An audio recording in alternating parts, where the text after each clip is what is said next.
Hello, everyone, and welcome to another Thursday night here on SDGC Live. I'm Derek. I'm joined by my good buddy, Jeff. Jeff, what's going on, man? Not much. I'm not on camera because I've got Kleenex wadded all up my nose. Got that. John saying in chat, we got the PAX Pox or Pox West or whatever you call it. Got something going on here. So. Yeah, but I'm having a good time. I'm happy to be here with some friends. Yeah, and then we've also got as a guest our good buddy Veerender Jubbal. How you doing, V? I'm doing well. What about yourselves? I'm doing great. All of us, and we will be joined later by Finn and by Britt as they become available. I am excited. We just got back only a couple days ago from PAX West 2024, which is a great time. I mean, that's going to be like a lot of our discussion. We're going to actually do a little bit of a different show tonight, as per Jeff's suggestion, because pretty much everything any of us have been playing is related to PAX. We're going to put all the PAX stuff in the back chunk of the show and actually start with a little bit more newsy discussion. But we'll still bullshit a little bit before we get to the hard stuff. But yeah, it was just good. It was good to do PAX. I'm a little sad because I didn't get to see nearly as many people as I did like at East. At East, I got to see so many people outside the core like SDGC group, and West ended up being a lot more insular just because we had a lot more stuff going on.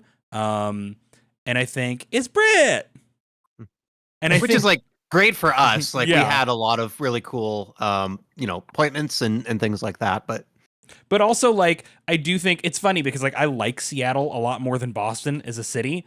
At the same time, I do think that PAX East's like Boston's convention center is better for like the centralized, like it's also smaller. Well, there's that.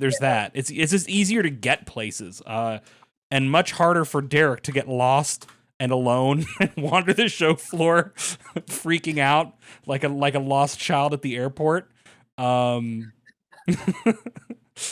But like John has to go through the mall, like heavy rain, yelling, Derek. Have you seen this weird little autistic Vembo? Yeah, but yeah, so what we're gonna do then is we're gonna do the newsy stuff first, and then we'll do the gamesy stuff later with the PAX discussion. Britt, how you doing tonight? Good. We've done the rounds, and we didn't with you. You kind of came. Sorry. Yeah, I'm just tired. I'm still tired after PAX, right? I haven't adjusted to being on Eastern time. Again. Yeah, it's been I don't know. I just can't catch. It feels like I haven't caught up, and I can't catch up. So No. I'm waiting for the weekend when I don't have to stress about like catching up on work it's so shit. Close. It's so close. We're almost there. We're edging. So somewhat unusually. Is anybody else drinking, or is it just me? This is alcohol? Me. That's fine. That's you know what? I've got No, tequila. I had my cups my cups in the other room. I sat down and I was like, I need to get on the show, and forgot my drink, and now I'm just like, she's still in there. I'll get her at some point. Yep, when somebody else is talking, for sure. I have my blah, blah, blah, blah, blah. I've already had a couple. I have my tequila, the number one spirit for whatever's ailing your fucking spirit. Yeah, let's move to news. There's one, it's crazy when somebody who is not me is posting a news subject in the group chat for like, this is going to be the thing for the show. But yeah. Jeff immediately, with this one, and I think there was no disagreement. Concord, PlayStation's extremely recent, like not even 2 weeks old, online hero shooter, the one that is very, very clearly trying to chase the 8-year-old Overwatch trend. Has also been Marvel fucking rivals now. Yeah. Well, like hero shooters have become a big thing in the wake of Overwatch, I feel like. So I say 8 years old, but 8 years isn't. That's when the trend maybe started. But I would say that I think one of the first titles to actually kind of initiate this trend would be fucking Halo Reach. Because that's when you started getting all the abilities, right? Like the bubble shield, the ground pound ability. I forget armor lock, jetpack. Like, you know, you got to choose what kind of fucking ability you got, right? It's interesting to think of how like the class loadouts slowly, like in various online shooters, kind of graduated into being like the hero Like shooter characters, roles. Yeah, right? Because when I went back and like Reach was my biggest obsession in the 360 days. So when it came out, it got re-released. I was so excited. I was like, I'm gonna play this, and I'm just gonna get addicted to it again. And then like I played it, and I was just like, yeah, Overwatch kind of does this better now. Like the class, like choosing what kind of perk that you want as yourself as a player. You know, it just like Overwatch did it better. And Well, the I latest think Battlefield, if I recall, it actually like went to more of a hero model, and everyone lost their shit. Like when he put in heroes in Battlefield, they're like, "All right, we'll bring back Yeah. the classes."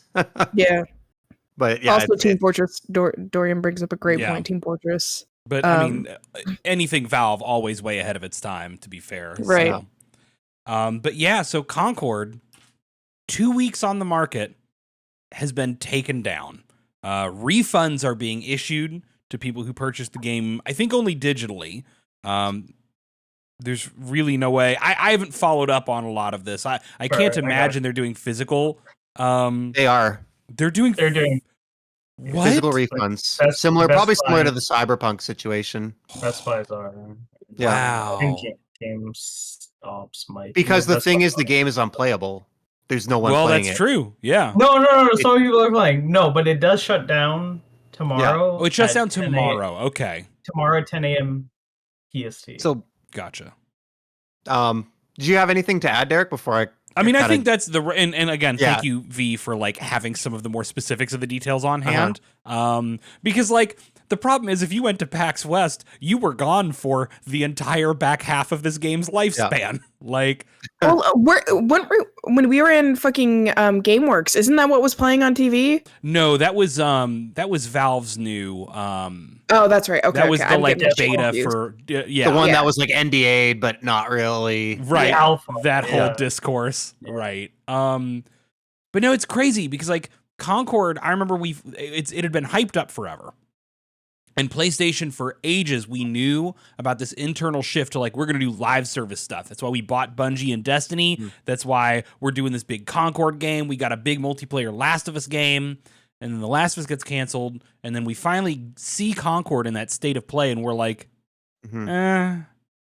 you know. I mean, I think that a lot of people I was were hyped. shocked by this news, and you know, like it is shocking, but like I don't think a lot of people really understand how poorly the game launched. And I'm not like trying to beat up on the game. The game seems fine. Like it doesn't people sound who played really- it, everyone I know, the couple people I know who played it had good things to say. Yeah, so like I'm not interested in that really. It's No. just like I don't think people actually understand how bad it launched, and most the people who do can't believe that it's actually possible to launch with such a low player count. Like it launched with 600 and something players on Steam, which is the only PC platform available. For context, Redfall, like another worse critically, released by Microsoft recently, not the same kind of game, but multiplayer online, like live servicey, right?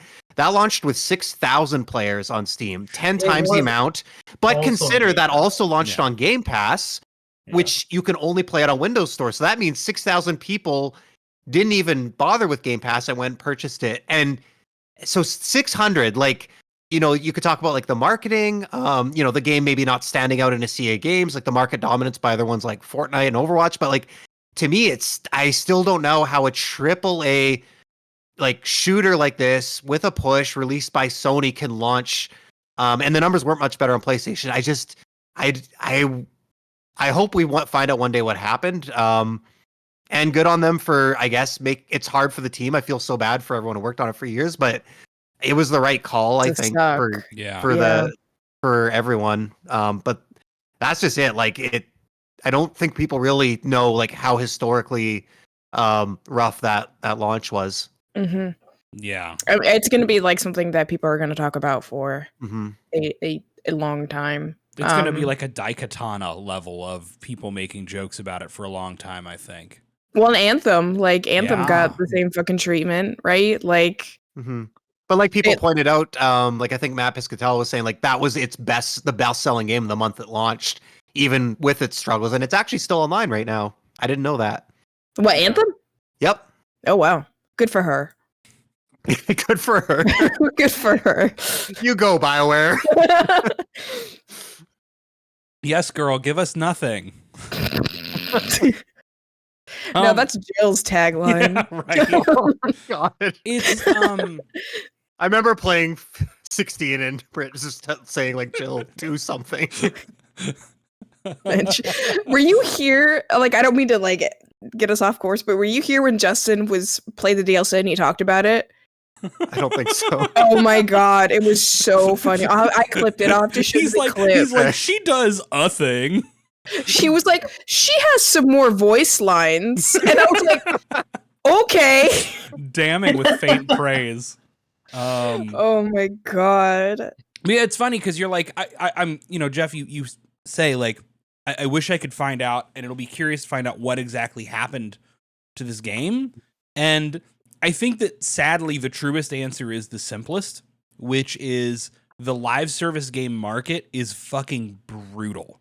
Yep. And you are not succeeding. Like, only a single digit number of games truly blow up in that market, and only maybe a dozen or so more like actually make any meaningful money, to speak of. Mm-hmm. Like, it's a hell pit, and Concord needed to be one of the big hits. And I think given time, maybe, and I'll be curious, V, to see what you think about this. I think given time, PlayStation could have just done the Ubisoft treatment and stuck with it. And it would have, through word of mouth and through continued development and through support, found its market. I think the problem is that Concord's too expensive for that. Mm-hmm. Right? It sounds like this is a very expensive and very long, like 8 years development time, long, with a pretty good sized team. They might not have had the option to do the slow and steady thing that Ubisoft does with a bunch of their service games. I'm curious what you think, V. I'm gonna have a lot to talk about. Yeah, no, hit us. Sure. This is the topic you asked to be here for, especially. So okay. The issue is like, I don't know. Sometimes people will be like, "Oh, we don't need more hero shooters, or we don't need more live service games," and then they'll lie to me and then go play Deadlock for Steam, or they'll be hyped for Marvel's Rivals. Like, you're just right. like, don't lie to me. Like, hero shooters are great and awesome and cool. Live service games are great and awesome. There's a ton of ones. I've put in more than like 1,500 hours in like multiple ones, even ones that did get shut off. Final Fantasy First Soldier, that was my favorite battle royale game, and look at that. And then it got Yuji Naka, right? Yuji Naka from Sonic Insider Trading to go to jail, and like that's its history. That's the game's history. It's not like this cool battle royale where you fight random like Bahamut's, or you could play a Sephiroth and kill enemy people or whatever. It's that it got one of the Sonic creators into jail. Gigantic was a big one I loved back in the day, and after 6 years it did come back, and I forgot about Gigantic. Yeah, that's right. Last week it was on the Epic Store as its free game, and they tweeted out that it got 6 million downloads just from that, and it's crossplay, and it's like, I love it a lot. It's only like a $20-$30 game, but also my big thing on Concord, people like trying to make the most ill-informed opinions or judgment about it, is like, oh, it should have been a free-to-play game. Okay, if it was a free-to-play game, you would be paying $20 for skins. You would have 4 characters per week to play as. You would have a battle pass that costs $30. It wouldn't be the same game in any sense. No. If it was free to play. This is a game that needed. It's gotta be frustrating because it feels like they did what people have been asking for. At least, like, I've seen a lot of people like, I don't want to be like microtransaction hell. Like, sell me a game, I'll pay the price, give me everything in the game, and let me earn and unlock it all. And from what I understand, that's what it's doing. it's frustrating because it's like back in the day, Overwatch did the same thing. Like, Mhm. and then I see some reviews for Concord that's like, oh, this is a single player, blah blah, and it's like, yeah, of course it's not gonna have a single. Like when Marvel Mhm. Rivals isn't gonna have a single player Right. story. Like It's not that is that, genre of game. Like, and I think Gigantic's fantastic. I'm trying to get as many hours into Concord as I can before Mhm. it's gone yeah. for whatever time and being. Because And that's an like, important point, that it's not like we're going, this game's fucked, it's over. They're going to retool some stuff and relaunch and hope that they can recatch the opportunity to like have the big launch blow up. But yeah, yeah, like Multiverse is another good example, but that was even worse I was going to because say they that were, came back worse, and that's not what we want. yeah. So, But also like Multiverses, people are like, oh, it's free to play, but then the battle pass, and then people didn't get refunded for that battle pass. ugh. And like Concord, at least the Firewalk developers were like pretty instantaneous for it. They also did take off, like, if you got it on Steam Concord, then like they took away Steam achievements and stuff like that. And a lot of people are trying to get the platinum trophy because it's like, like Yeah. it's incredibly difficult. You have to have like at least 36 to 40 hours of playtime. And like if you've been Mhm. like if you were at PAX like me or something, you're just not gonna make it Yeah. at all. I want to try to get every single trophy. I don't really, I've never cared about trophies in any sense. I'm like very new to PlayStation trophies situation whatsoever, but like I want to at least get all of them except the platinum, because like reaching level 100, like that's something that would take like 8-9 months of gradually playing, maybe 10 And people months. had 2 weeks. Like, yeah. People have 2 weeks. I wish they gave just a bit more time because they announced it at the end of PAX. So people were like that's all the socials were talking about Yeah. Concord. Yeah. I Mhm. think one of the things that worries me, because like I don't want this game to flop, because I almost don't want any game to flop. There's a couple of you Mhm. fuckers, but like for the most Yeah. part, I don't want games to flop. I want the people who worked on these games to like find success and be given a reason by their corporate overlords to like get to work on another thing and keep employed. I don't know how many people on the Concord team really wanted to make something like Concord specifically, but the reality is that it was a good project that was good for their Mhm. portfolios, that gave them employment and like could have given them a step to the next project.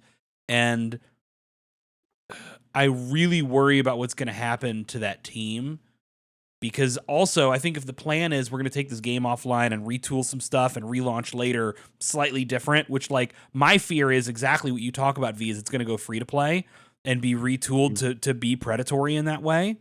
Because like I'm just gonna interject with like Overwatch 1. I put more than 1,000 hours into that game. I absolutely love Overwatch 1. I put in 30 hours about begrudgingly into Overwatch 2.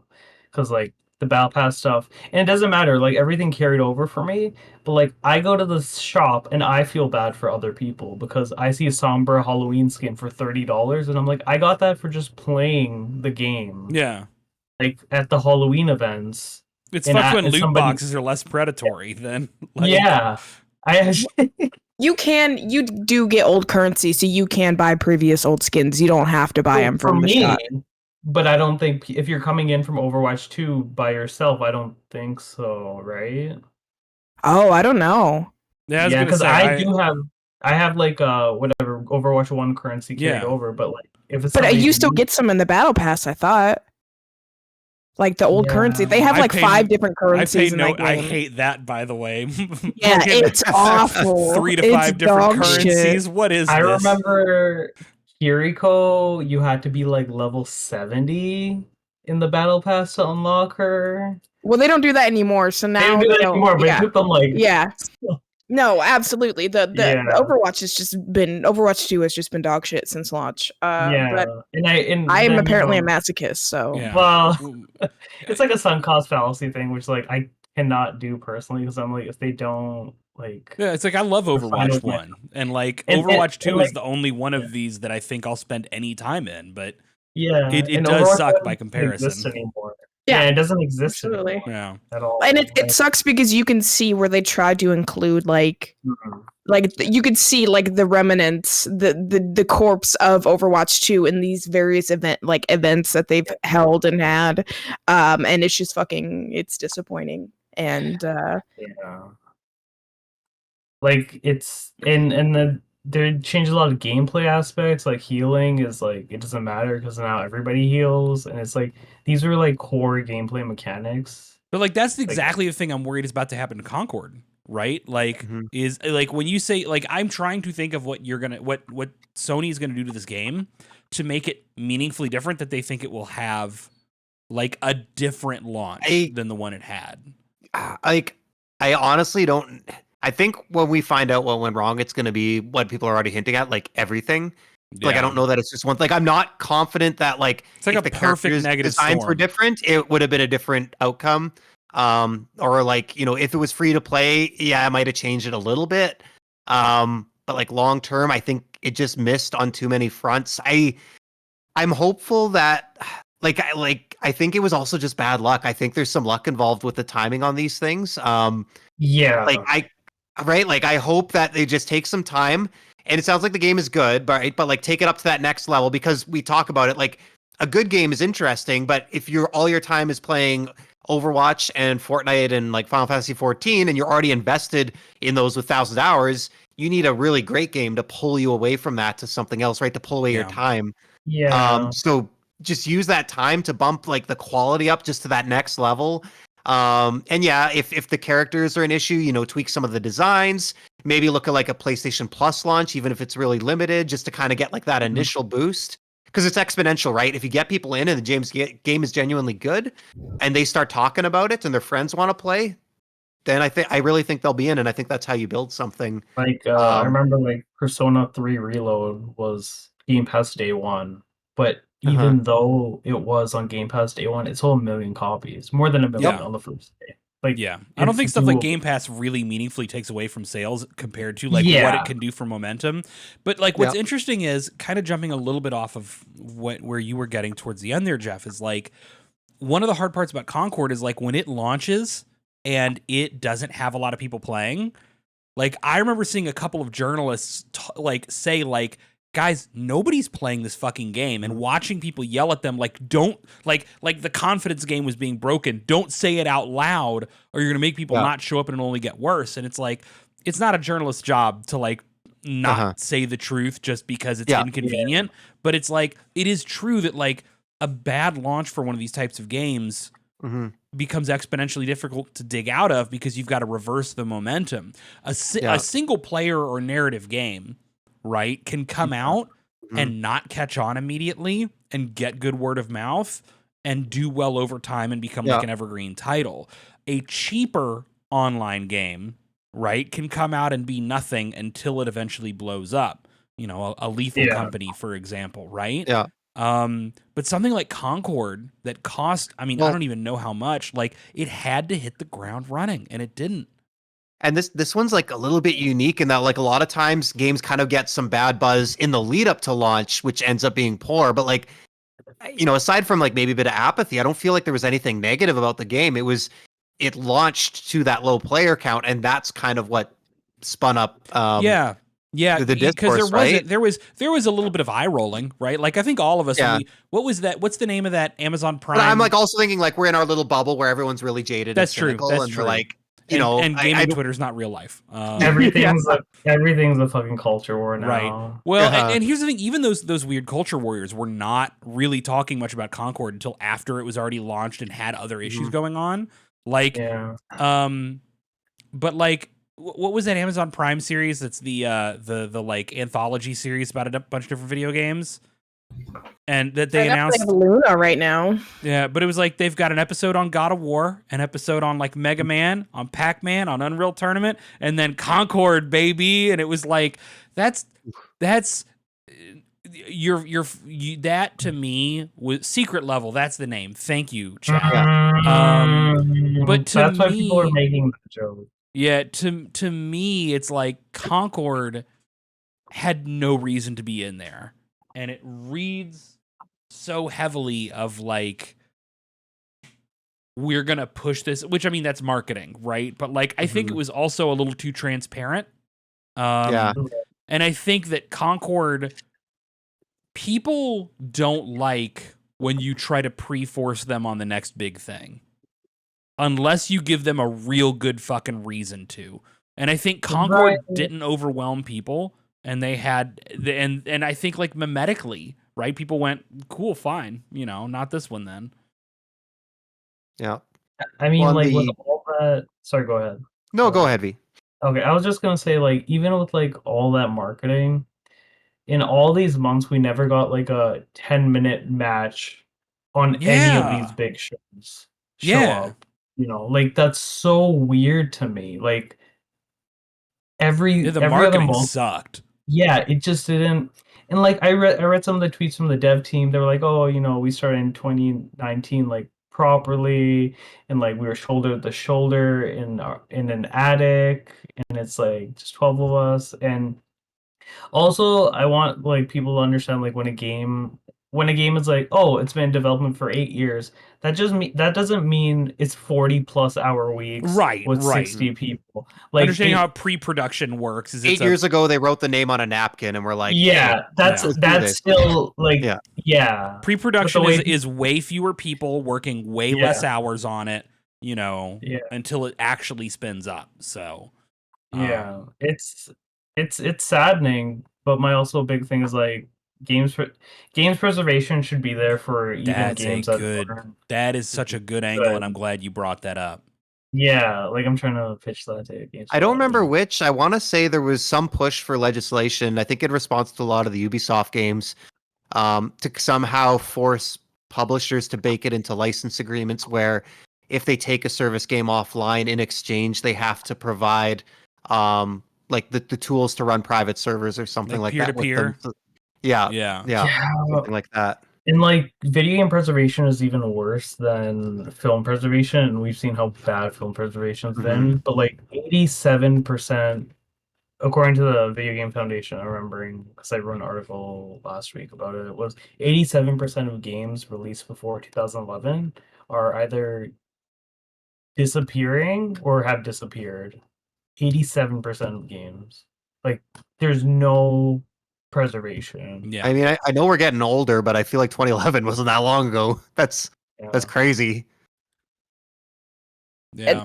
The thing that's wild about it is it's like there's so much stuff that needs to be moderated and have like laws and shit made for it. Because we're like with AI right now, and it's like preservation with medias and in general, right? Like like movies, like 100 Days Later, whatever that movie is, the zombie movie, that's like super fucking that's super hard to get because they just stopped releasing prints of it and it's not on any streaming service.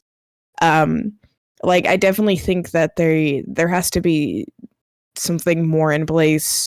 And I know I'm kind of getting off track here, but it's been on my head like for a while because I went into Best Buy the other day to grab something. I don't even remember what it was. Right. And it like Best Buy is so like that place is going to be closing soon because there's like I'm surprised it hasn't. Like there's nothing there anymore. It used to be place only sells dishwashers and TVs now. Right, essentially. Yeah, right. And then it's like they have a small little game section, but most of the time it's behind the counter, so you just take like a paper card up there, whatever, and it's like Best Buy is so different than when it was even like 5 years ago. 10 years ago, it's like it's not about physical media anymore whatsoever. It's it's just about dishwashers and hair dryers and sometimes computer parts.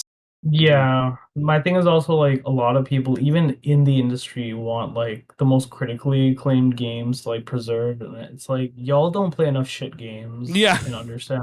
I love some terrible games, y'all. Like right, yeah. You ever go on the... like it shouldn't just be like the 95 Metacritic games, right? Like every game is important to someone, and every game was like created by people, and they all matter. Well, I think Darren mentioned there's maybe a few that don't matter. BattleTanks 2 doesn't fucking matter. Like, BattleTanks 2 can fucking tank it into the forbidden abyss for the rest of its existence. But like it's not on a about, more like, serious keeping note, like right, like that's somebody's fucking favorite game. And what if like they not, but right? I hope Right. not, but it is. Yeah, but it You know, but like just people talk using it as about an example. yeah. people talk about games are art, so it's not about keeping the good games because it's really subjective for the most part, right? Yeah. Like, if games are art, each one of them is open to interpretation. Who are we to be the gatekeepers and say, okay, let's preserve these ones, the rest of these don't matter, right? Like, you should be able to play all of them. I kind of hate that like this industry is so like review and critic heavy. Obviously, right? Like, you know, with Astrobot and everything coming out, it's, you know, it's just a fucking a mess. But that's a different topic. But yeah, it's just really sad to see these games get swept away and you have no access to them anymore just because they didn't meet certain requirements or numbers that they thought they should have, right? It's not like movies don't get like not made anymore or you can't find, right? Like shitty movies still exist. Like, I don't know. It's just it's a mess. And like Nintendo's done this quite a lot of times as well. Like Capcom this year, I wrote in a recent piece, like they delisted like 3 games. Oh, I wrote about the Kingdom Hearts mobile game got delisted just like out of nowhere. Final Fantasy Brave Exodus. Well, we're getting way off track, but like like Nintendo, like you said, V, like Mario, like they had that All Stars collection, and like you can't buy Mario Sunshine now, right? Manufactured. It's just gone. Yeah. They had it and they nuked it themselves for reasons unknown to anyone. Like, who knows? Like I put in like 1,500 hours into multiple live service games that I like really enjoy my time with. Pokemon Unite, Warframe. Oh, Unite doesn't exist anymore? No, it does. It does. Oh, okay. I was we're like 60 characters, and we just got Ho-Oh, so we just got like a Mercy Resurrect sort of thing. Oh wow, that's a great pick for that too. Yeah. What's sorry, you go ahead. I was just gonna say, like, I think games preservation is super important. Like, I hope people end up doing it for Concord because like the Galactic Guide is like this huge lore map that goes in detail on each character. And I think like a lot of this text or assets or character designs should at least like live on in some sense. Even if it's like a book or something. Like it needs to, even if for live service games, it needs to like exist in some shape or form that, you know, this character had these like it's a lot of work to do preservation in general, and I've done a bit before when I had a beloved game that I enjoyed get shut down. But you know, like I think any game, how bad it is, how good it is, how bad it is specifically, there's at least one good takeaway any player can take. And like if somebody can at least like be able to watch a walkthrough, read the text for the glossary, look at the encyclopedia, it's more than enough. Like a lot of guides work is like preservation. Like that, like I did the Tears of the Kingdom guide for IG, and that map is going to be used for decades. Like it's there. Even if the game, even if Final Fantasy First Soldier got deleted, my guides are still there for it. Like they exist in some fashion. I digress, but yeah, go ahead. No, I was just I was agreeing. You know, like it's everything is kind of immortalized in the internet except for, and that's why I'm always, and I'm so old. I bring up this every time. I'm like, and that's why I'm for physical media. And every time I have a chance, that's the same as your tough guy. Like that's the voice. You are still the best one to do that. By the way, no one else comes close. I just need a beanie and just, I'm John Phipps.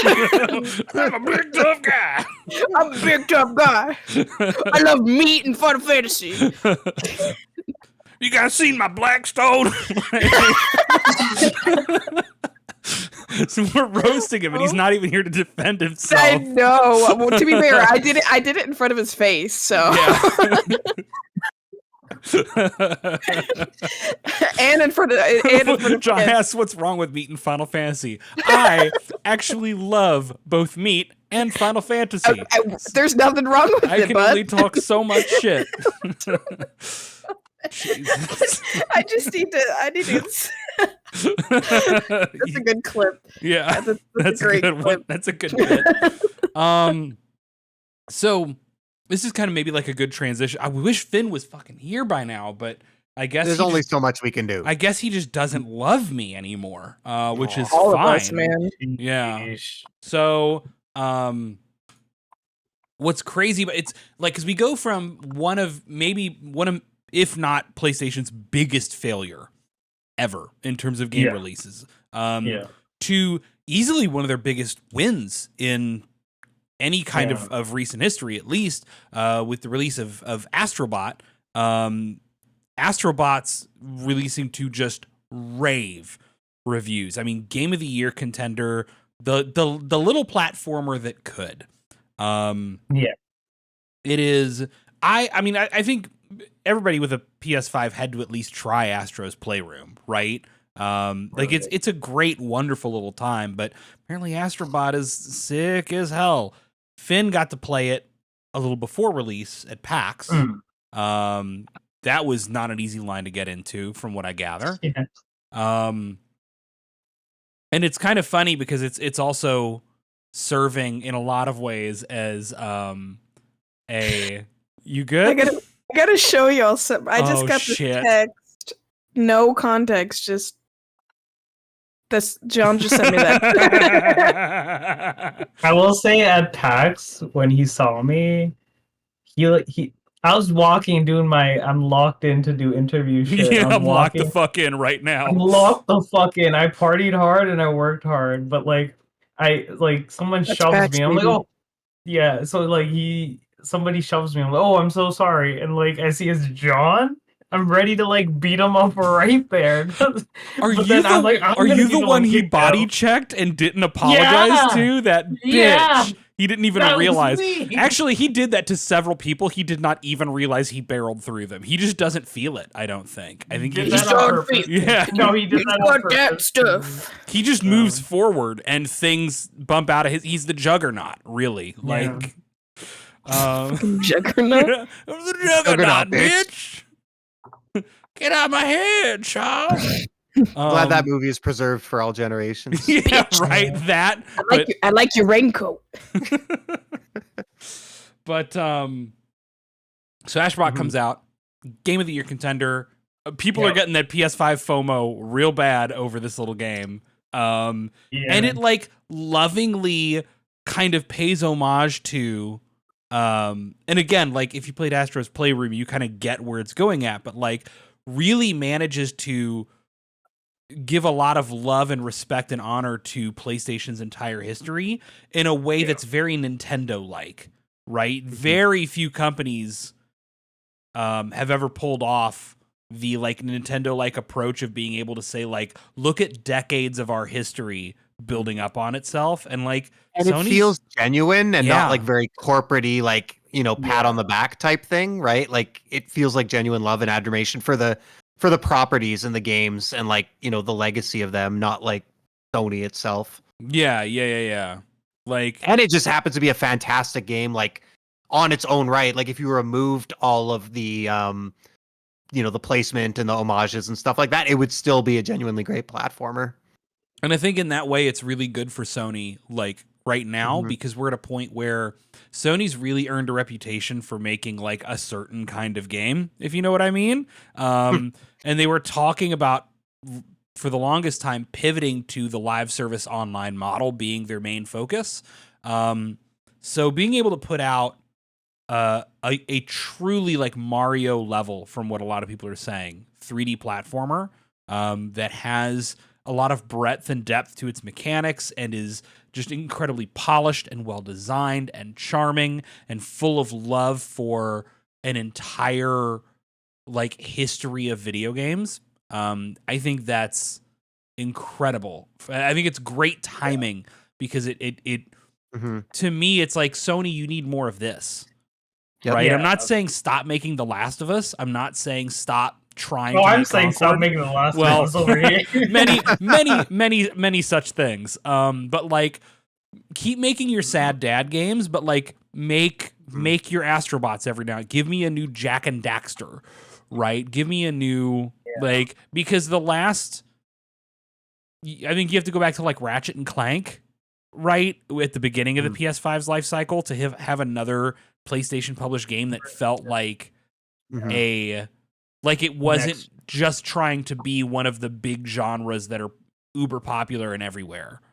Maybe. Well, that's that's interesting, and I hate that it was my first reaction when I saw the score. And I'm sorry that the conversation is still going to go this way, but I was like, wow, that's great. I hope it sells and the whole studio doesn't get laid off or shut down. But like, that's just like that's my knee jerk reaction now That's to what like we were every just talking about launch. with Concord, though, right? Yeah, It's like, and I generally don't think that's going to be the case. The studio was I think it was only worked on by 65 people. I think it was made with modest means, and I hope that means it's sustainable. But it's interesting. Like I was thinking about it, like I was trying to think of comparables for Astro, and it's like, who even other than Nintendo is making AAA platformers? And like, I'm even not really going to call Ratchet and Clank a platformer because it is, but it's kind of a shooter. yeah, it's leaning like, more into the third person shooter stuff. Yeah. And we know Rift Apart underperformed. Granted, it was earlier in the PS5 life cycle. But we know from the leaked emails, I think that was the case.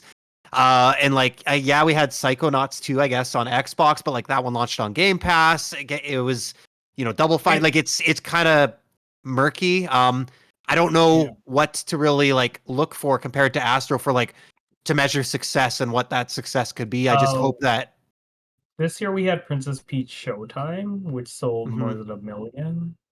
So like, but that's Princess Peach, right? Like that's what I'm saying. Like Nintendo makes platformers, but they can do it because you see Peach on a game box, you're gonna buy that game. I think Plucky Squire will do well. I think that's I hope so. There's a lot of positive buzz, but like the problem is it's also just like a smaller, quirkier kind of indie title, so it's just immediately going to be at a sales disadvantage. Like people, for what I love the indies. And we're gonna transition to this later. It's the reason I go to places like PAX is to see the indies. And I think that the indie game, like for people who feel burnt out on gaming and feel like everything is too samey, like too, focus test driven, too whatever, like indie games are the salve for your soul, much like this tequila. But I'm using the cup too, the SDGC cup. Oh, but it's a game like the Plucky Squire, like a lot of people, like the people on your Facebook friends list are going to see an indie game and see it as lesser, right? Yeah. Which is just sad, Because those are the best things to like, and again, jumping ahead, but those are the best fucking things to play at, at conventions and stuff. And it's Sea of Stars got hype. Balatro coming to mobile, like right. Slay the Princess, like, oh my god, right? Definitive edition, yeah. Every time, like, I talk to an indie person and they ask me who I was, I'm like, I'm here to lift you up, babe. Like, I'm here to make said sure. Bitch. Yeah, I'm here to lift you up, bitch. Like, I'm here for you, babe. Like, I'm here to see the AAA game studios not get any attention, and y'all get the attention because y'all need it and y'all deserve it. That's why I feel bad. We're sitting here hyping up indies as if we don't all know what the one game I'm gonna fucking gush about later is. I was thinking that. I'm so It's like, sorry. oh, we don't. Screw you, AAA. As Derek's like drooling over the Monster Hunter statue. I'm such a fucking class traitor. I know it. Like, right? But no. That's different, right? Like that's something you are passionate about, right? Yeah. Like it's not like we're taking time out of our schedule to specifically go after the AAAs. Right. You love it because I also you genuinely recognize love it, not because it's a big game from a big What did I publisher. do at fucking PAX East? The first thing I did is fucking went into that Final Fantasy 14 line so I could get a t-shirt. And did you get I sure the fuck did. Yeah, I did. Yeah. Yeah, I did. They had a bag this time, and I'm like, I have too many bags. I got to do that next time. Both times I've gone to the 14 booth on the last day, and like, oh, everything's gone. Yeah, that's a bad call. I just want the bucket hat.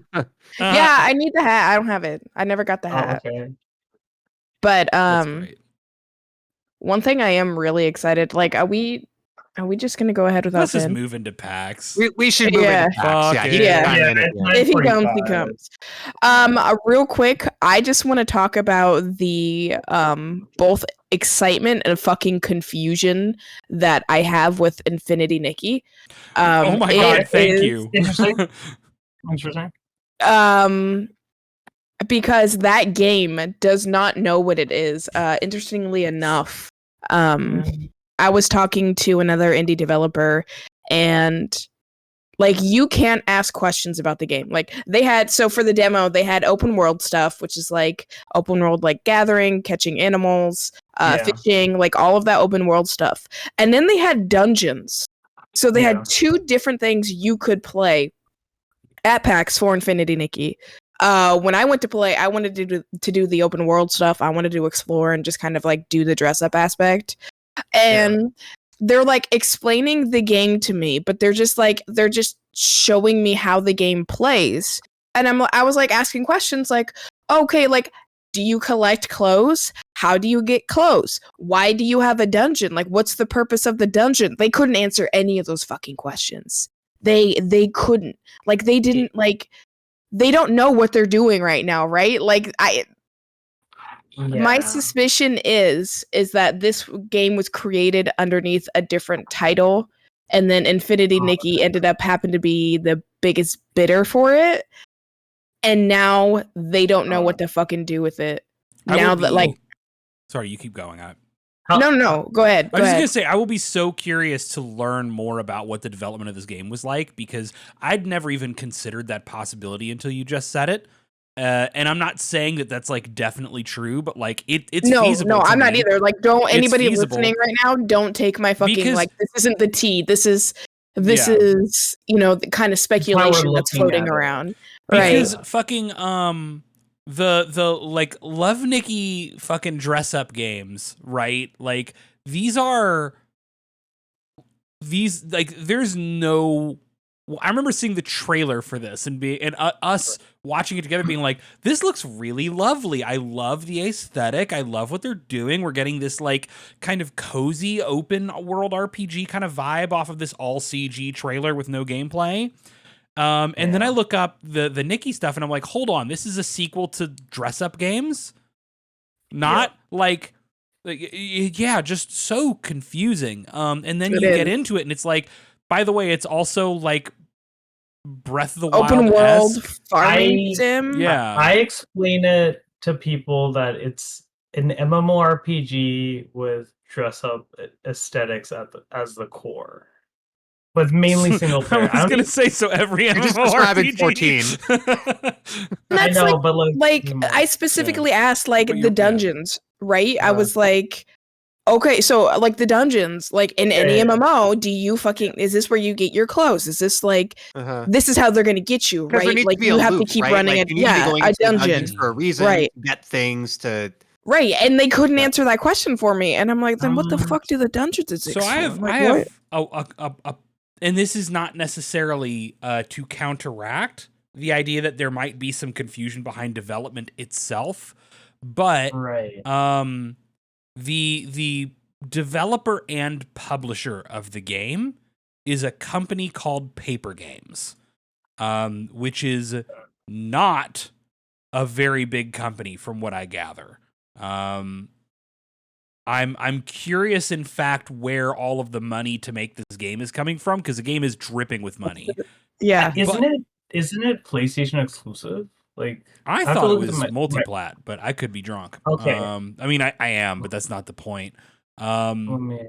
The Like, it already got 15 million pre-registers, so like that's a lot, yeah. you know. Okay, it's For a console PlayStation game. and PC. So Yeah. But like, I was also noticing, so despite the fact the game seems very expensive and the booth area was very expensive, elaborate. Oh my Yeah. god. So nice. I was noticing that a lot of the people on hand to run the event did not seem to know a lot about what was going on. Especially while you were playing, Britt, I was listening in to a lot of because also like I people watch shamelessly. I don't know what to tell you.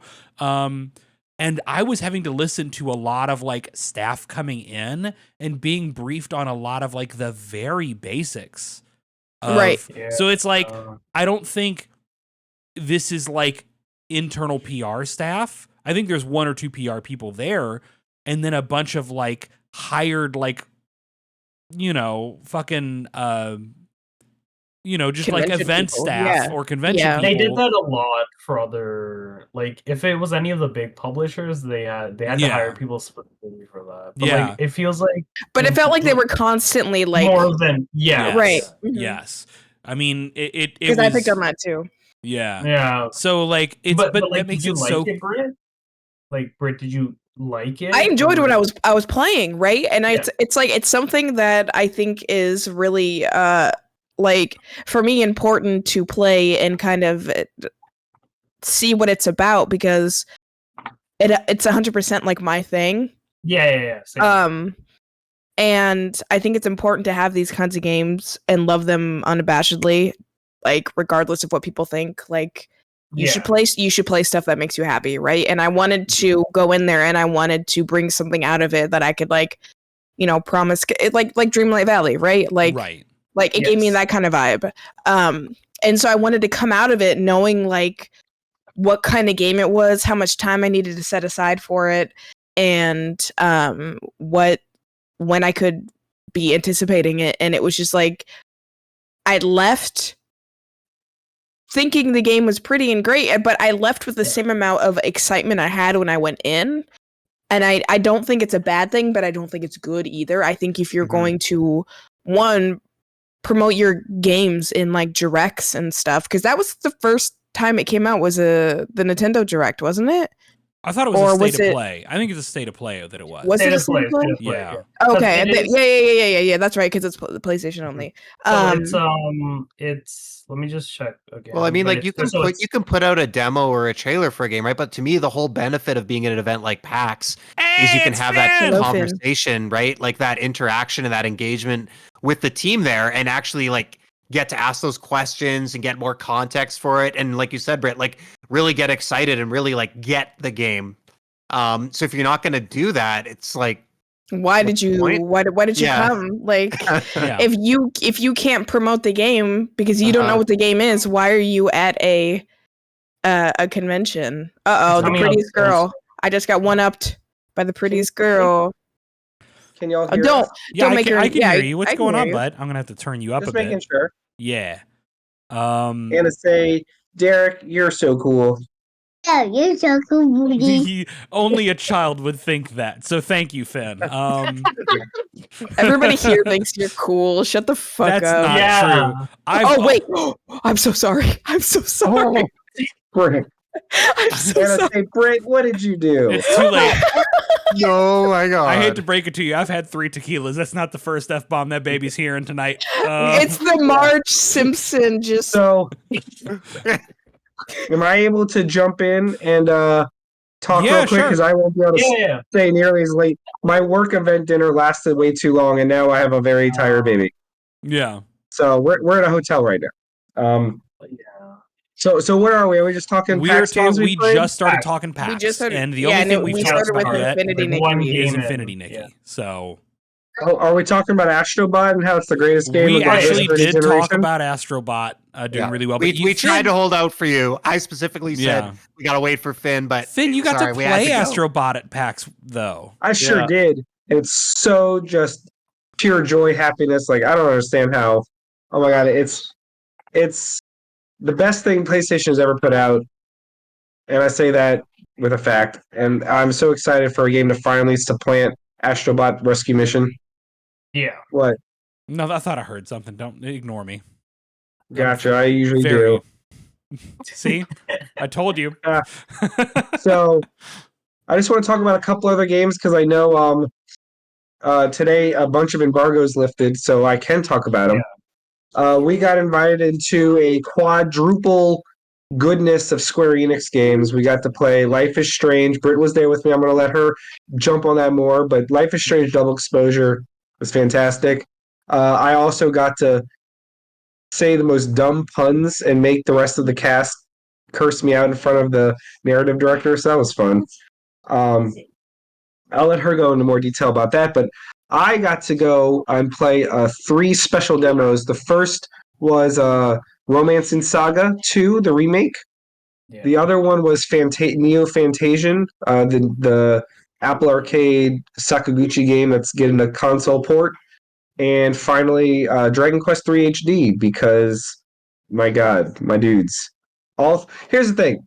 I knew I was going to like Fantasian, right? Because I'm a sicko that played it on the original, and I'm finally excited that more people get to experience it. Fantasian is going to be way better than most people expect, and the story is so good that you're gonna be like, wait, this used to be on a mobile platform? Like, it is a phenomenal Sakaguchi RPG that just happened to be a mobile game, but now it's not. I think the biggest surprise for me was Romance in Saga 2. I did not expect that to be good or fun. Because the Saga franchise is very hit or miss for me. Right. But this remake was fantastic. Like, I almost didn't want to stop my playthrough because they're like, if you want to keep playing one game, you don't have to switch over. I was like, do I? But it was really good. Combat was smooth. I loved the mechanics.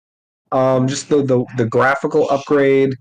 I was really impressed by it. But then, of course, Dragon Quest III HD, just no such thing as a bad thing to say about that game. It's going to be so good. Scott. What? I said not according to Scott. Yeah, Scott thought it was visually kind of disjointed. Scott So it was... White of RPG Site is a fool who thinks it doesn't look pretty, and I'm like, I have no idea what he was looking at. We were not looking at the same game. I just want to jump into a couple other games. Yeah, exactly. They are. It's just it's a weird thing to differ on. Like, you can say you don't like the combat or the story, but I did not think like the graphical quality of Dragon Quest III HD was up for debate. But you know what? It is what it is. That's just me. I love Scott anyway. We'll keep him. And Baby Blues. Derek and I got to play this really cool indie homage, like throw up to the PS2 era of Ratchet and Clank games called Akimbot. Yeah. Oh yeah, that was kind of slick. That was a lot of fun. I mean, I'm a Ratchet and Clank was my favorite PS2 franchise. It's just Ratchet and Clank, like it's just Ratchet in the best of ways. That's all we need. Like, that's that's what I love about indie games. If people aren't making the franchise we want, then they'll make it themselves. Yeah. Also, we got to play Kingdom Come Deliverance 2, which was a surprise. I do feel it's very strange that they chose a stealth mission to demo for us. That seems to me like a bad choice, but what do I know? I never really spent too much time on the original, so I can't speak to the upgrades, but it ran smooth and I could see the mechanics working well. I was absolutely terrible at the combat. That's a me problem, not a game problem. I was like trying to fast forward the tutorial, and that was a mistake. I didn't know what the hell I was doing. I was flailing around. It led to some humbling moments. I don't know how else to say it. That was like me playing Shovel Knight. Yeah, that's right. Britt and I got to get a behind-the-scenes demo with Yacht Club Games about the Shovel Knight Dig DLC and a brand new look at Mina the Hollower. The new area. Oh, so it exists. Oh, yeah. Okay. It exists, and it exists to ruin your soul. It's so hard. Yeah, it's so, like I literally just I said, Vin, you gotta I'm out. I'm tapping out. Like I look so silly. And then I had to tap out. I was like, I'd rather see how this is supposed to be played. So the president of Yacht Club just started like burning through it really fast. It was funny. As we talked about Infinity Nikki. I do. There is one game that I want to give a huge shout out to that I really loved. It's called Croak. Yes, it's a very strong platformer with two animators from the Cuphead game Montreal and a background animator from Rick and Morty. Yeah. And you can tell both because the whole world is filled with personality, from the background details to the animation. It's one of those like you get hit once you die platformers, but then you jump right back to where you just died, and the controls are very well calibrated. Precision platformer like Celeste, and exactly they have more than 1,000 levels already completed. See, I did not know that. Damn, that is impressive. Oh my god. I hope somebody lets me write about that game because Canadian developers are doing good shit. They are. I'm trying to shoot, Derek. Oh, I got to talk about the Atari games. Oh, you because absolutely do. Yeah. We played the Mighty Morphin Power Rangers beat 'em up from Atari, and Rita's also the Jay Rewind. and Silent Bob. Yeah, Rita's Rewind, and also the Jay and Silent Bob Chronic Blunt Punch. Both of those, you can just they both went for different aesthetics, and both did their job so well, and both I think are doing for the genre what Shredder's Revenge did. Just moving it forward, making it really. We've had some stumbling blocks in between in this revival, but these two are not part of them. But I think the other big one, I think Derek would agree, would be Yars Rising. Oh yeah, Yar's right. Look, finding out that was way forward, I was like, I'm in. You're a way forward. Yeah, when you hear way I'm forward, good. you're just like, yeah, I'm in. Congratulations. So the oh my god, why am I blanking on the Shantae the Genie team making a Metroidvania that utilizes one second, my love. That utilizes the Atari license, and you play as a hacker, and every time you go to hack something, it switches its gameplay to a very reminiscent of Yar's Revenge on the Atari. And don't ask me how narratively it's going to have anything to do with fucking fly people, but hey, we'll figure it out. Yeah, we'll figure it out, baby. I mean, there's so many other games I played that I'm just blanking on right now. I know Britt and I played Techno Banter, and I'll be right there. I'm being summoned. The lights are off. So I think that's it for me right now. I think you're done. I think you're done, Zo. But keep an eye out because I'm gonna stage. Right, I'm gonna be doing a whole thread of all the games I played and all the Sakis we awarded. So please keep an eye out for that. I apologize that I jumped in so fast just to jump out, but I'm just happy that I got to jump on for just a little. Yeah, it's good to have you, bud. Too. All right, it's good to see everybody except Jeff, who I just always have pictured in my heart. So it's all good. Aw. All right, have a You can't good see, night, but I'm making heart hands. I can see it. All right, bye guys. Bye. See you later. So if everyone's okay with it, I would like to go next. So only if you're going to talk about Monster Hunter first. Well, good news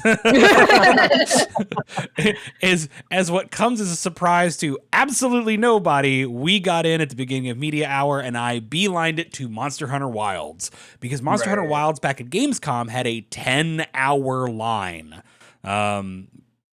Yes. So in other words, like, there are people who spent their entire Gamescom experience just trying to play this game. And I was like, I'm going to get into this motherfucker. Everyone knows that I am a huge Monster Hunter fan. I've mentioned plenty of times, I've genuinely been playing the series since the original game on PlayStation 2. I am a sicko for this series. And Monster Hunter Wilds is easily my most anticipated upcoming game, period. So getting into Monster Hunter Wilds, so many people played Monster Hunter World, right? It's one of the biggest and best-selling games of all time. So, like, the good news is I can tell you that Monster Hunter World is a good frame of reference for going into Wilds, right? Like, not the games before it, not even Monster Hunter Rise. Like, if you played World, you kind of get what you're getting into. One of the things that is most fascinating to me, and the demo was a little rough, right? Which is not surprising because the demo itself is 6 to 9 months old of a build, probably. That's how that tends to work, that demos are old builds, and the game itself is not out, presumably until spring or summer. It's not till spring or summer. So this could be a year to a year and a half, like, prior to release quality of build. So I'm going to give it a pass for like some of the physics goofiness and some of the like visual polish that needs to happen. But me and 3 of the lads from Rusty Rupees, which is a wonderful show, wonderful crew, love them to death. We got in and did like a 4-player hunt together. And The hunt has us going after Doshiguma, which is the bear thing that is in all of the videos, right? With the really horrible bulldog face. Yeah. We decided to abandon him because partway through the mission, what will happen is the sandstorm and thunderstorm will sweep through the inclemency. Because one of the big things Monster Hunter Wilds is doing, on top of the fact that every region is about triple the size they are in world, like these are much bigger maps. They are also trying to create a more living, breathing ecosystem by having a lot more bigger, smaller, medium level monsters present at once and interacting with each other and sometimes moving in herds.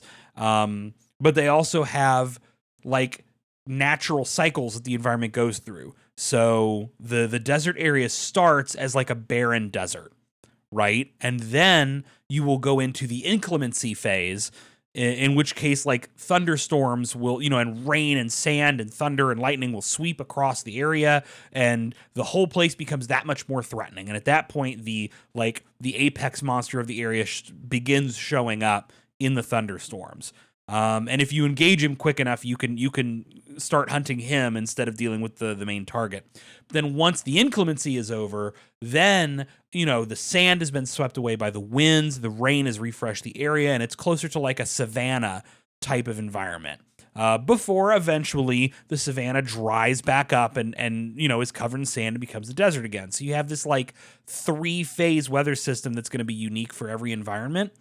And one of the interesting things about that, between the increased focus on making the monsters, making there be a lot of them and make them feel like they're a part of the environment, and the shifting weather and the way that affects like monster behaviors, has shifted the series further from like man versus beast to man versus nature.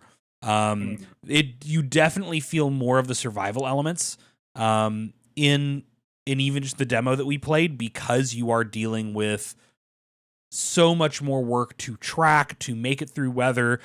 Tracking an enemy while the thunderstorm rolls in and your visibility is crap is, really tricky.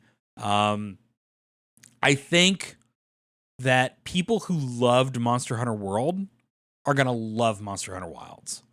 I think that people who did not try Monster Hunter World, a lot of them are going to try Monster Hunter Wilds and find that they love it. I think that people who didn't get Monster Hunter World are not going to magically get Wilds. This is not going to bring in people who've bounced off before. This is going to be in the same way that like Monster Hunter World didn't fix people who had played earlier games and didn't like them. It just brought the series to a shitload of new people. I think Wilds is going to be like that again. It's going to be massive. Nobody's ready for how big this game is going to be, but it's going to be because it brought in a bunch of new sickos, not because it was the one that finally made Monster Hunter click for you. So I think if you've tried it in the past and it just really hasn't, like, I don't think this is going to be the one. Don't let the FOMO hit you too bad. I don't think this is going to be the one for you. But it is for me. So really want to try it again. Like I really want to. What you need to do, you need to try Monster Hunter Rise. I know a lot of people. Play Rise with me on. If you get it for Switch, I'll play with you. I know a lot of people who played Rise, who bounced off of World, who played Rise, and because Rise is a little more to the point and a little arcadier in a lot of ways, like it started to click for them.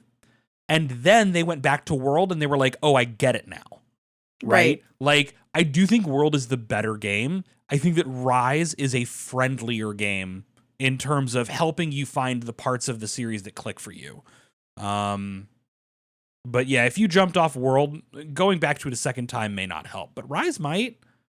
So that's my genuine suggestion. But yeah, that's Monster Hunter. And then almost everything else I did was follow people around and spend time with them and record interviews and shop. So, and yell at John. I did a lot of yelling at John. Can I say my Monster Hunter Wild story? Yeah, absolutely. While we're on the game. I don't know if I told. Yeah, just for that. So they gave like for SGS for some Games Fest, some journalists got a chance to like play like their own demo, but then a lot of others were in like 20 of them together in a room just watching a live play of it. Um, After the 45 minutes, like I'm like blown away because like this game has like so many South Asian aesthetics, so many indigenous aesthetics for Wilds, and then at the end of it, I was like, oh, I'm very much looking forward to this game because you folks went hard on the South Asian and indigenous aesthetics, and I'm very much looking forward to the turban options, and I'm so glad you had turbans and everything. It's like we can't talk about that. And I'm like, you showed me 45 minutes of that. And then your response to me talking about turbans in your game that you featured turbans for 45 minutes was, we can't talk about that. And then I'm like, okay. What did they say? Why? No, I guess I presume they were given extremely strict talking points that they were allowed to talk about, and anything outside of that was a no-go, no matter how. Like there was we weren't allowed questions, but I guess that makes sense, but it's just because Capcom has not been shying away from West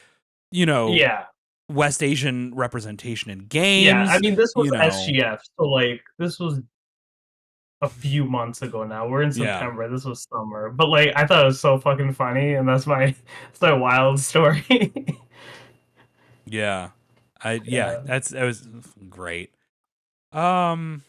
Jeff. Yeah, I want to hear because you kind of set off mostly on your own for a lot of the day. Yeah, but I do want to say I apparently didn't know how to use my media pass. So I stood in line for like 6 out of the 7 hours and only played 4 games, and unfortunately 3 of them weren't very good. So I don't know. I'm not really here to talk bad about like small games that are doing their best. I guess I'll talk about one of them. Same thing. I didn't really enjoy my time with the demo, but I think it has promise. It was called Hurdling. I think it had a trailer at Gamescom, and I was interested because So everything I played, occasionally I play a violent game still, but generally I gravitate now towards more chill stuff, non-violent. I'm looking for games that kind of explore what the medium can do more than just shooting stuff in the head. And that's not to say you can't enjoy that, but I'm looking for different things. So I kind of set out to like try to look for some stuff that's not like everything else out on the market. And I was curious about this one. It was like, man, this seems really chill. This seems really cool. It's got like a journey type vibe. But at the same time, I think back to every game that's made me herd animals. I'm like, it always sucks. It's always really frustrating to get them to go where I want them to go. So I wanted to see how they did it. And it wasn't bad. Like the mechanic was good. If anything, I just felt like, and again, this might just be not demoing well. It felt like very one track. There was basically just one mechanic, one button, and there was no progression through the demo. The progression was kind of like it starts off in a city and you break out one animal and then you meet up with some other animals and then you're leading them out of the city. And my understanding based on the description of the game was you go off into the mountains. You basically go on a journey, right? Like you go out into the world. But like it has a lot going for it. The art style is quite nice. The music is very good. The animals, which like to me, I love really good animals in games. Speaking of Monster Hunter, like the animations and the interactions are so convincing. Oh, it's good. That's why I love The Last Guardian, despite I know the problems people have with that, but like Trico as an animal was so convincing. And I forget what they're called, but the animals in Hurdling, they're very weird and cute and kind of awkward. But the fur on them and the way they move and the way they interact with each other is really cool. So I thought the demo was rough, but I'm not writing the game off. I definitely want to keep my eye on it. Did you play it, V? Yeah, I played the whole thing and I enjoyed it at the same time. I really loved it a lot. I'm trying to get a good piece on it, so for GameSpot or something, because I want to talk about like its theming. But I thought it was fantastic. It does take time to click. Like I think that's what it was. It was like right at the end, you get the stampede option. Yes. And then you get a little bit more movement freedom because they're doing very puzzle stuff in the city, right? It's like trying to figure out which path to go. But once you get open, I'm like, oh, and then it's over. Yeah, that's why I was like, oh no, I want to play more. Like this is. But and then it works, right? Because you want to play more. Yeah, absolutely. Like the foot stomp and the like. It takes maybe like 20 to 30 minutes to just like click and like understand, but like when you do, it's just like it all flows well. But like when it does flow well and you're like, I can't wait to play more, the demo does end, unfortunately. But they did only announce it less than 2 weeks ago. So like I want to give them like a lot of But I thought it was phenomenal throughout. So yeah, and it's a 2025 game as well. So same thing as Monster. Like the performance was a bit rough and like, but I could tell like it feels like a very honest and early version of the game. And I'm sure the final one's going to be much improved in every. Yeah, I think it showcased what it does best, what its influences. I was talking to them. They were like, Journey was one of our big influences. We want to focus. Oh man, Journey's just like top 5. Like I've got the white robe. I must have beat that like 15 or 20 times. Never been sick of it. Yeah, they were hard on that being their inspiration. So like that was one of my favorite games I got to play. Interestingly, go ahead.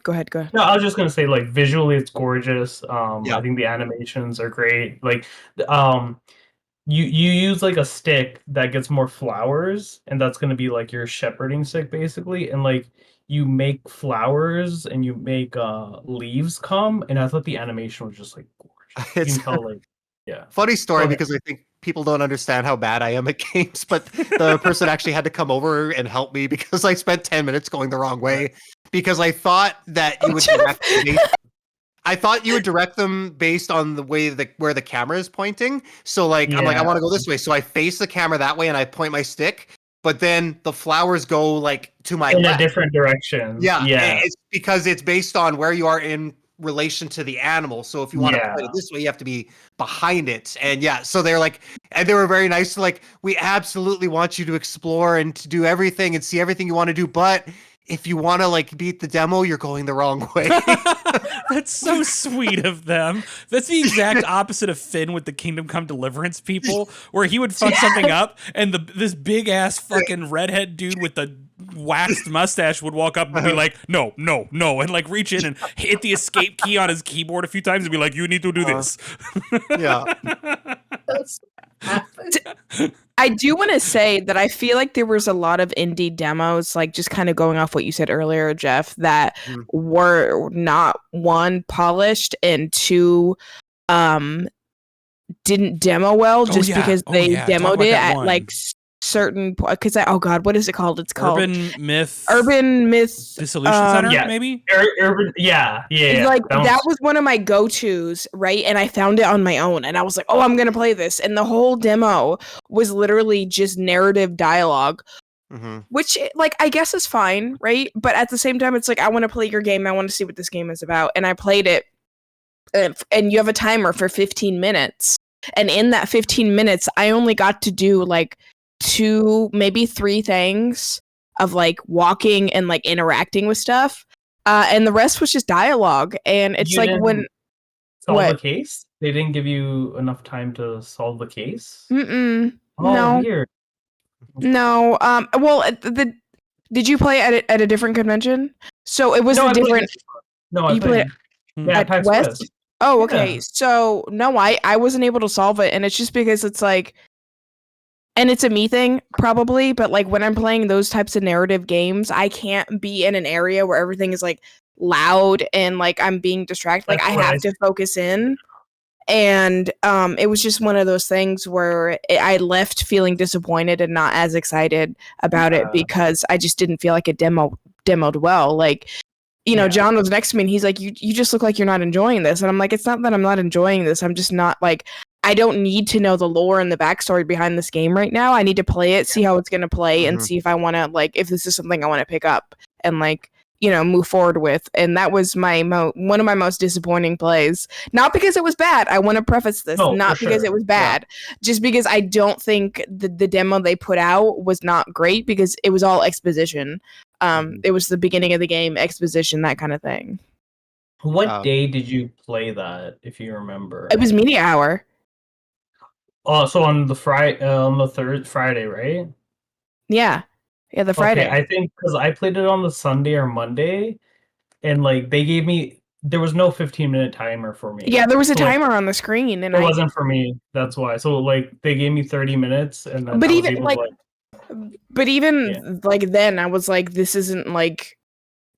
What's being demoed isn't something I want to keep playing, right? The developer, the person who I was talking to, also said that. Like, it's like he's like, this is not like the best way to go about this in general. But so like Yeah. I understand like he understood that, and like I thought it was like a very the pixel art is so good. Like I Cute. thought it Yeah, was like right. It's really good aesthetically, like pleasing it. Like my whole thing is I'm going into things that are aesthetically pleasing.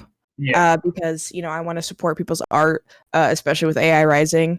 Yeah. And two, it was just kind of like a murder mystery thing. And after Slay the Princess, I realized I really like that kind of shit. yeah. Yeah, Which also, go ahead. No, I go was ahead. just gonna say, like, I sent you, and I know you probably haven't had time to get around to it, but like, I sent you another VN back on your birthday, I think it was, right? Yes, yeah. Because I was so I need excited to be like, play. oh, Brit can be into VNs if it's the right thing. Then like, I've got Right. suggestions. Right. So.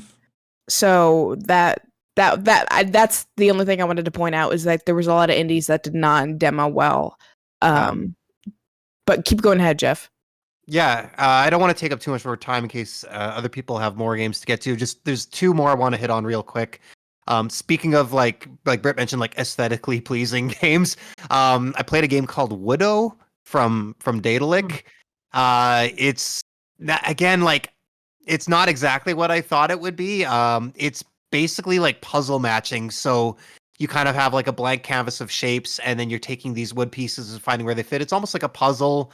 I would more compare it to like a coloring book in terms of like getting in that headspace where like it's not really mechanically deep or challenging. But that's kind of like you're just kind of filling in the blanks. So it's basically like the demo they had was the interior of a room. There's chairs and there's a table that's set with fruit and cupboards and stuff. And mostly everything is like shaded white. And then on the right hand side, you've got all these little wooden pieces. It's really difficult to describe, but it's just gorgeous, like the rendering and the materials and the lighting, just like a really cozy like wood block vibe to everything. So it's like if you need something to just really chill out with, I think it would be a really cool game. And the other one, the game I enjoyed the most and had the best conversation with developers was a game called Snacko. I went and played it the last day because of you, and it's so cute. It's really cute. Like the booth caught my attention first because they had some like cute merch. So it's a husband and wife developer, just the two of them, and they're actually from Edmonton. So I had a good chat with them about that. I was like, wow, that's crazy. Their mom was there too. Their mom was so nice. Yes, Yeah. She came up to talk to me, and like I told him like, oh, my friend, like he's from Edmonton, and he like recommended this game, so this is the first game like I fucking came to play because he enjoyed it so much.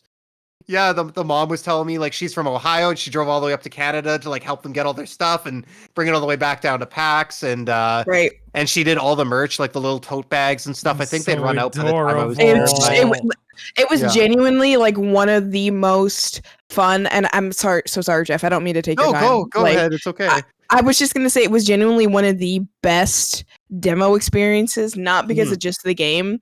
And I'm gonna follow up on that, but just because it was so cute, like the characters in the game are based off of like the real cats. So there was a sassy cat in the game, and I like loved it. And then they started telling me about their cat, and like that this character was based off of their cat. And it's like an Animal Crossing type of game. But they catered their demo to PAX, I was like, I love that. The dialogue. Yes. Yeah. Like, like I just got done saying like, some indies don't demo great. This was the perfect demo. Like they demoed it so good because they catered it to the PAX player. And like, normally we're not supposed to do this, but because it's PAX and you're a great player, like we're going to speed ahead. And like, it was so fun and interactive. And part of the reason why I wanted to keep playing is I wanted to see what other like specific PAX dialogue they were going to give me. It was just really cute and fun. I loved it a lot. Same thing. Yeah. Like you said, it's like Animal Crossing vibes. There's like, I can't tell how much, like maybe a little bit of Minecraft. You get like a little axe and like a hoe. There's a little bit of farming and like you can like break down you have wood quests. And craft some stuff. Yeah. Yeah. And they actually apologized to me. She's like, I'm so sorry. There's too much in the demo. Like they're like, we wanted to pack everything in here. So like, I think she just meant like it's a little bit overwhelming. They're just throwing like a bunch of features and text at you really quickly because they wanted to Oh, show I you didn't think everything so at all. I didn't either. I told them that. I was like, I think it's very nicely laid out. You gave me like a taste of like I made a building. I got to talk to a few characters. I got to hop around. I got to explore. I got to craft a couple things. Yeah. Did you do the axe thing where you had to jump up to the top of the mountain? I tried. I felt well. I'm really bad at multitasking, and I was having such a good conversation with them. Right. I just straight up stopped playing the game for like 2 minutes. Yeah. And I was like, "Oh right, what was I doing?" And then she was trying to tell me, like, she was teaching me how the double jump worked, and then you can use it's hard. like it sounded almost like the crouch jumping in Counter-Strike or like the rocket jumping in Quake or something like that. So I didn't get the hang of it, but yeah, it was really cute, really good. Yeah, it's in early access on Steam right now, and it's coming to Switch, and that's of course going to be like the perfect Switch game. So I'm 100%. Yeah, for that one. Yeah. So that's everything. Yeah. Sorry, Britt, if you wanted to add more, if anyone else wants to go. No, that was it. All I had about Snackos is I just I was like, if Jeff likes this game, I'm gonna like this game because we tend to have some very similar interests in games, and it was really cute. It's a young couple, probably in their 20s, and it was just it was so heartwarming, and it was just so nice to see. And I was like, they were like, wow, you're the only person that planted these seeds. And they were like, wow, I think like you're the only person that actually went to the quest log and collected the items that you get from it. And like, it was just, it was just fun to like talk to them and that's what PAX is about, right? That's what a demo at PAX should be, right? That interaction. Mm-hmm. Right. Oh my God. I got one more that really caught my eye. And like I think it did for everybody once it got pointed out to them, but that more than one way. Oh my God, literally, like I have it. Yes. I have it right fucking here. I have it. I'm gonna link it to everybody in like I got all like I'll go next, but I have all my fucking indies lined up. Yeah. More than one way immediately caught my attention visually because it was combining the like IRC, like AOL chat room kind live of journal, like aesthetic. Like vibe and aesthetic. It's very much a millennial game, right? Like with like horror, with like really good horror imagery. Oh my God, it looks so good. And the game itself looks like it's like an interesting little like first person horror adventure. Like I'm curious. We didn't even play it. Yeah, I don't think they had a playable demo, did they? Yeah, I don't know. I thought they just had a bunch of little trailers going, but no, it was great. We got to interview the two folks who were there. It is just fascinating and dripping with personality, and the artwork is so good. Like, if this game isn't good, I will still be fascinated by it. Oh, absolutely. Just to see what it could not more nakedly be like an expression of a really specific set of interests that I think actually lurk within a lot of us, like the fascination with horror and the fascination with like some of the truly like heaviest, most disturbing horror, but also the art was incredible in it. Like I posted it in Steam. I mean, in chat. Again, the game is called More Than One Way. Like that is what immediately, like Derek and I were just like walking the hall, not doing anything, didn't have anything to do, and we saw that, and both of us were just immediately like we need to play this game. Yeah, right. But I think also, and like from talking to them, right, it's also like, well, you did, I didn't get to. Oh, that's true. Because that fucking one guy. I'm not gonna get into it. No, but like tapping into like the danger and the carelessness that millennials and to some extent in a different format Gen Z had like as youth in the internet days, and like talking to people and forming connections with people, and we don't know these people, and we are putting our, like, you have no idea who you're giving too much information to. I thought More Than One Way was fascinating. So yeah. Did you have any other games you want to talk about? No, it's got me. Okay. SMB, give us one more. I just want one because I didn't talk about any of my own, but I thought all those ones you all played. Like, I didn't play Snacko. That sounds so cool and interesting. That sounds like my type of game. Hurdling, I also played, but I did make a list in the chat about everything everybody should check out. It's a bunch of shit that I'm not going to talk about, but I will talk. The one game I will talk about is Unknown 9, which is Okay. Bandai Namco's game coming out, which I never even knew existed. So like, the main character is so it's set in India, and Bandai Namco's going really hard on this. Think of it like Oh, I do remember seeing the trailer for this and being kind of curious. 3D. Yeah. So the gameplay is like 3D Transistor, All right. except the main character you play as is able to go into the bodies of enemies and then run around a Interesting. bit and then Interesting. do a thing, and then she's able to step into another person's body and then do a thing, and then when she steps back into her own, like her soul comes back into it, then it plays out in real time. But there's also like actual combat going on. She can peek and look fine for surroundings. She can make like concussive blasts with her bracelets and everything. It's going to be a $50 game as well. It's coming out October 18, and Bandai Namco is like going Too really many hard on it. games. Yeah. So it's called Unknown 9. They gave me the comic too. Um, the main characters, they speak, so it's set in like 19th century, set in early 19th century, so like even though a lot of the main dialogue is in English, but all the background dialogue is in like Bengali and Hindi. So like even though it wasn't translated, it would say like Bengali speaking, or it would say Bengali speaking, but like I'm not even fluent in Bengali, but like I knew what they were saying in the background, and like I never knew this game existed before then. Oh, I love And this it's for like, you. and it's like and actually one of the developers was like, "Yeah, I read your Venmo piece. That's how I knew about you. I wanted you to check this out." That's And I was like, "What the?" awesome.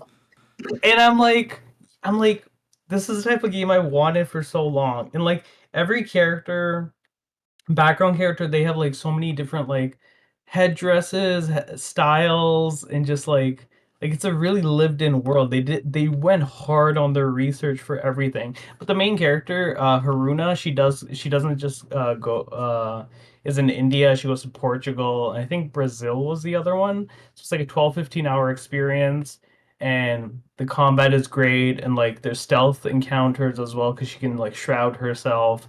But it's very much like you yourself can choose how you want to go about doing fights. So you can like, you step into an enemy, you can, shoot a boss, shoot a bigger brawler enemy in the face, and then step into somebody else, and then, throw a grenade trap and like hurt yourself, or do like a shockwave to hurt the other enemies while you like get away. And it's fantastic. Like it's absolutely so cool. There's in the comic they went like really hard on it. There's characters with turbans, but like all the turbans are like actually very differently styled, and it's like I don't know if you can see, but like Yeah, they it went looks cool. hard. Yeah, so they're putting a lot of effort and marketing into this, and I think it's gonna be absolutely fantastic. Um I think Awesome. it's I'm so, excited for it. Like I'm yeah. happy you're excited, and I'm excited. I Yeah. wish I'd known it Unknown. was yeah, because Yeah. man, I remember I do like now that you bring it up, I do remember seeing this and Yeah. being like really curious about it. So yeah. Yeah. I'm Real also quick- glad you brought it back up because I had forgotten the name. So Yeah. Real quick, So I'm gonna that- go over my top 3, if that's okay, since we're Sure. we're, Yeah, we're we hitting can up do against time. Yeah. I don't think I have a top 3. Yeah, it'll just be this one and then the ones I mentioned in the thing were all Yeah. bigger. But I did like Little Nightmares as well. Little Nightmares 3. If you're a fan of Little Nightmares, get on that. If you're not a fan of Little Nightmares, get on that. It's I just want to say for Little Nightmares, the coolest thing was that if one person owns the game, you can invite anybody to come and play. It's called a Friends Pass. Oh, So just one. interesting. Yeah, I thought that was really cool. Yeah. I've never seen a game do that. So yeah, Little Nightmares, Unknown 9, and then I have a unannounced one which I can't talk about. Oh, but okay. yeah. Go ahead. Um, Yeah. Yeah, so I'm just gonna like go through these really quick. Ulterium Shift, my number one of the show. Oh, Fucking oh my loved god, that. yes. It was a great little like JRPG style indie. Pixel art right. has great fucking music. It's like an open world JRPG with pixel art. Really great, really just fun. The devs were really fun to talk to. Oh, they had Loved it. such great energy. Yeah. Derek and I talked about techno banter, and basically you are a bouncer and you have to vet people into the club, but you also have to like manage your finances and pay, the owner of the club, and like it's really fun. Like based on who you get into the club, bases how much money you make, and you could be making a mistake. So there's that one. I'm posting all of these into the chat. And then another one that I was really surprised that I enjoyed, somebody dragged me into it and I really did not want to play it, but I am fucking, I can't say no to people in person. So they were like, you like multiplayer games? And I was like, yeah. And they're like, come play this. So I sat down and played it and I actually really liked it. It is a roguelike, almost like a card game, multiplayer game. You can play with NPCs, but it's better if you play with people. Essentially, you have to make it out of the desert to get to somewhere, and you have like 10 nights. Nights meaning as in like sleeping nights. And you have these cards, and you can pass it to your friends. You can get inspiration, which if you're not familiar with D&D, inspiration is just like extra points you can put into something. And basically like you have a food stat, a health stat, like all of these stats and those cards impact it. And they also have a little bit of like dialogue attached to it. That's really funny. So basically you're just trying to survive those 10 nights with the people that you're playing with, and the characters that you choose have their own abilities. It was very good. Loved it. Didn't think I would. And then the last one is something called Unusual June, which is again a game I didn't get to play, but I watched people play and it just looked really fun. And yeah, that's it. That's like those are, if you're gonna check out any games, and if you like games that I like, those are the games that I posted. So that's all I have to say. I know we need to wrap it up here, so that's it. Yeah. What a show. And I mean PAX, like not specifically this, but like it is a good show. Yeah. It's face every night. I know. What was the one point where I took 15 drinks in a single evening? And I also got laid, and I was like, that's facts. yeah. God, PAX was a wild one. It's a great time, folks. As a reminder, you can support SDGC either through Twitch subs or through Patreon. Help pay for us to do things like PAX. We drained the coffers to help afford that hotel room that we stayed in. So that fucking did not let us in half the time. Yeah, more than half the time. That fucking hotel. The fucking key cards, man. So please, although the content will always be free, and we will never put anything behind a money wall, please consider tossing us a couple bucks, because that's what helps us do events like PAX and our upcoming charity event in November. Gear so we can do this shit for y'all. Yeah, exactly. Remember that you can join the Discord. It is a little over 500 people. It is a wonderful, heavily moderated community for all kinds of folks to talk about their nerdy interests and just find that's good the best people. thing about this podcast is the community. Y'all are the best. We do be moderating the fuck out of that Discord too, y'all. Right. We have a gigantic mod team plus the entire podcast crew being mods effectively, and people be watching always. Which is good. That's how it has to happen if you don't want to end up with open Twitter, right? Right. But yeah, that is what we have. V, do you have anything you want to plug? Any recent pieces people should go check out? And where they can follow you? Right. Well, I'm a lot more on GameSpot now. I wrote a bunch of stuff for them. I'm gonna try to. I have a long pitch email I'm sending to them, but you can find me at Veerender Singh Jubbal on everywhere. Um, Twitter is Vaden_Jubbal, and yeah, I post my pieces there a lot. I'm on Blue Sky as well. I feel like my interactions there are much better. Like if I post a piece there, it gets, it doesn't get as swamped as it does on Twitter, which I understand because how Twitter is. Right. Exactly. But, Unfortunately. yeah, but I'm gonna try to be at Tokyo Game Show. If I get confirmation for that, I'll Ooh. go. Oh, that'll be fun. Yeah, I want to try to get the VGAs as well this year. But if I don't for either of those, I'll be at PAX East. A lot of people approach me, and they knew me, which is nice because I told people they better approach me because I'm an easy spot, and everybody else is not as easy as a spot. But no, yeah, Twitter, I tweet a lot about everything. Yeah, I thought the show was fantastic. I thought PAX West was like phenomenal. I was so glad to see everybody. I didn't get to see Jeff, Yeah. but And again, I briefly, didn't know you because were there. we I just don't know who to didn't- blame for that. I don't know. I don't. Probably I'm me. gonna blame John because he's comatose and Yeah. sick right now. I'll take the I'm blame blaming for it. We can John. always Yeah. blame me. It's No. fine. Next I time deserve for sure. it at some point. Yep. So, But yeah, those are my plugs. yeah, folks, thank you all for joining us tonight. We will be back next week. And remember, kindness costs nothing. So take care, everyone.